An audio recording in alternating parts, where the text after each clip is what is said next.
Dear students, in last lecture हमने linear programming को समझा था। अब हम लीनियर प्रोग्रामिंग का एक और केस करने जा रहे हैं। वो प्रॉफिट मैक्सिमाइजेशन का केस था और यहाँ पर हम मिनिमाइजेशन करेंगे। इस केस में हम एम्प्लॉयमेंट कॉस्ट को मिनिमाइज करना चाहते हैं, जो कि किसी फर्म के लेबर के लिए बनाई गई है।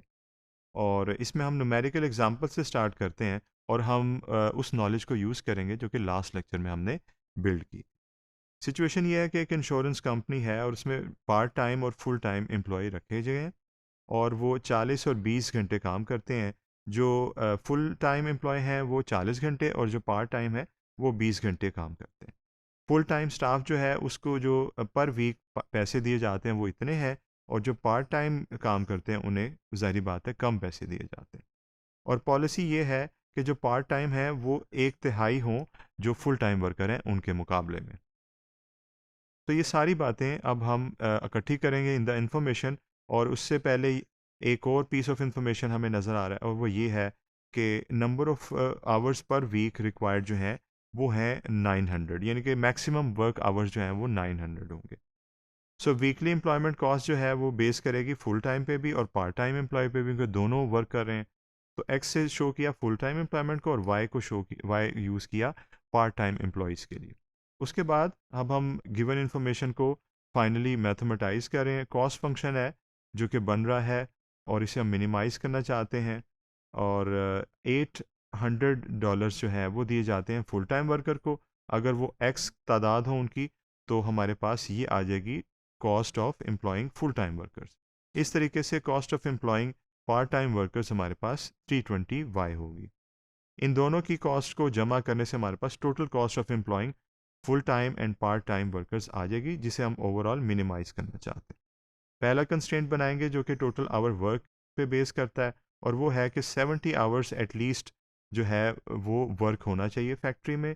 तो 70 आवर्स एटलीस्ट से मतलब ये है कि इससे ज़्यादा हो सकता है। ग्रेटर और इक्वल का साइन इसलिए यूज़ किया है कि 70 आवर्स से ज़्यादा वर्क हो सकता है या कम अज़ कम उतना उसके इक्वल हो सकता है, जिसमें 40 जो है वो आवर्स लगेंगे फुल टाइम वर्कर के और 20 आवर्स लगेंगे पार्ट टाइम वर्कर के। जैसे कि यहाँ पर लिखा हुआ है कि 40 घंटे वो काम करेंगे और 20 घंटे पार्ट टाइम वर्कर।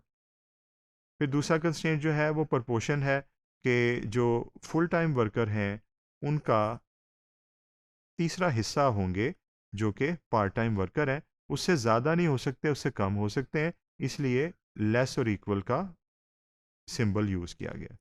और नॉन नेगेटिविटी कंस्ट्रेंट पहले भी हम डेवलप कर चुके हैं, वो यहाँ पर भी है कि जो वर्कर हैं वो हो सकता है कि कोई भी ना हो या कुछ तादाद हो, ये नहीं हो सकता कि वो नेगेटिव हों।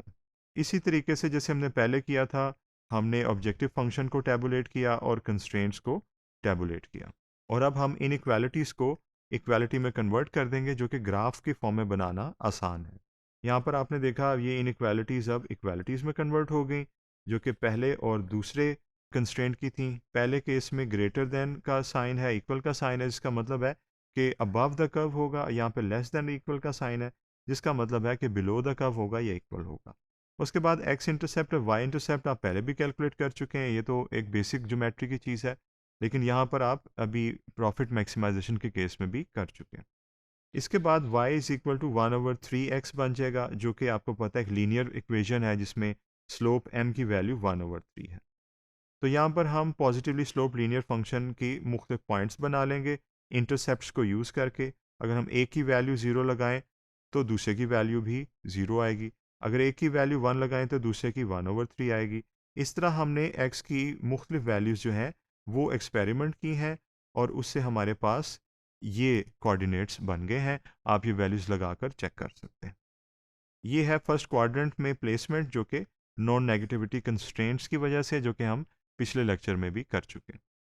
जब हम ग्राफ बनाएंगे तो हमारे पास फिजिबल रीजन जो है वो इधर बन रहा है, क्योंकि ये वाला जो कंस्ट्रेंट है वो हमें इशारा कर रहा है लेस देन और इक्वल का मतलब बिलो द कर्व, और ये वाला कंस्ट्रेंट शो कर रहा है ग्रेटर देन और इक्वल के, जिसका मतलब बनता है अबव द कर्व। तो इसका मतलब ये है कि इससे नीचे, इस कर्व से नीचे और इससे ऊपर ये वाला रीजन बनता है जिसे हमने कहा ये फिजिबल रीजन है। और आपको पता है फिजिबल रीजन में से हम कोई पॉइंट चूज़ करेंगे, वो ये हो सकता है, ये हो सकता है, या यहाँ पर कोई पॉइंट हो सकता है। तो हम यही पॉइंट देखना चाह रहे हैं, लेकिन ये पॉइंट हमारे पास ज्योमेट्रिकली फाउंड नहीं है, इसे हम फाइंड आउट करने जा रहे हैं। और इसके लिए हम ये करेंगे कि इन दोनों कंस्ट्रेंट्स को साइमल्टेनियसली सॉल्व कर देंगे, क्योंकि ये इनका कॉमन पॉइंट है। तो पहले की इक्वेशन ये है और दूसरे की इक्वेशन ये है, इन्हें साइमल्टेनियसली सॉल्व किया हुआ है, जो कि आप इजीली कर सकते हैं और x और y की वैल्यूज़ निकाल सकते हैं, जो कि इस केस में ये है। अब ये वैल्यूज़ हमारे पास आ गई, जिसे हमने यूज़ किया। एक पॉसिबल पॉइंट ये है और तीसरा पॉसिबल पॉइंट ये है। एक ये पॉइंट था, एक ये भी कर सकते हैं और ये भी चेक कर सकते हैं। तो ज़ीरो वाला जो पॉइंट है वो तो डेफिनेटली लॉजिकलेस है कि कॉस्ट ज़ीरो हो रही है और ये फीजिबल रीजन पे है भी नहीं। तो इसीलिए हम दूसरे को और तीसरे को देखेंगे, इसमें कॉस्ट कम है और इसमें कॉस्ट ज़्यादा है। So we can follow this, जिसे हमने बोरो किया और इसके बैकग्राउंड में देखा कि फुल टाइम और पार्ट टाइम वर्कर कितने कितने हैं। तो 19.3 वर्कर इज़ नॉट मीनिंगफुल, ना ही 6.4 वर्कर पाए जाते हैं। ये होल नंबर्स होते हैं, 6 हो सकता है 7। इसीलिए हम इंटीजर प्रोग्रामिंग का सहारा लेंगे, जिसमें हम इनके बजाय इनके करीब जो कंप्लीट वैल्यूज़ हैं उन्हें बोरो करेंगे। जैसे 19.3 की जगह 20 और 6.4 की जगह 5, 6, 5, 6 या 7। ये उसके इर्द गिर्द की वैल्यूज़ हैं जो कि विदाउट डेसिमल्स हैं। तो हमने यही किया कि इस पार्ट को मैग्नीफाई किया, ये फीजिबल रीजन है। ये पॉइंट हमारे पास है 20, 5 और दूसरा पॉइंट ये है जो अभी हमने निकाला था, जो हमें लगता है कि आइडियल पॉइंट है, लेकिन इसके अंदर फ्रैक्शंस पाई जाती हैं। इसलिए हमने ये किया कि इस कर्व पे एक और पॉइंट देखा जो कि 20 और 7 है।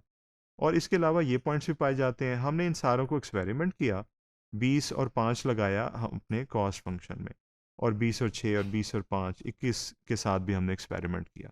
सो इस सारे पॉइंट्स के अंदर इसमें जो कॉस्ट आ रही है सबसे कम है, इसलिए 20 और 5 जो है इस पॉइंट के बजाय बेहतर है, क्योंकि ये होल नंबर्स पे मुश्तमिल है। 20 वर्कर और 5 वर्कर की सेंस भी बनती है और इससे कॉस्ट कम भी है। लेकिन एक नुकसान ये है कि ये वाला जो आंसर पहले आया था, वो लीनियर प्रोग्रामिंग से निकाला था, उसमें कॉस्ट थोड़ी सी कम थी और इसमें थोड़ी सी ज़्यादा है।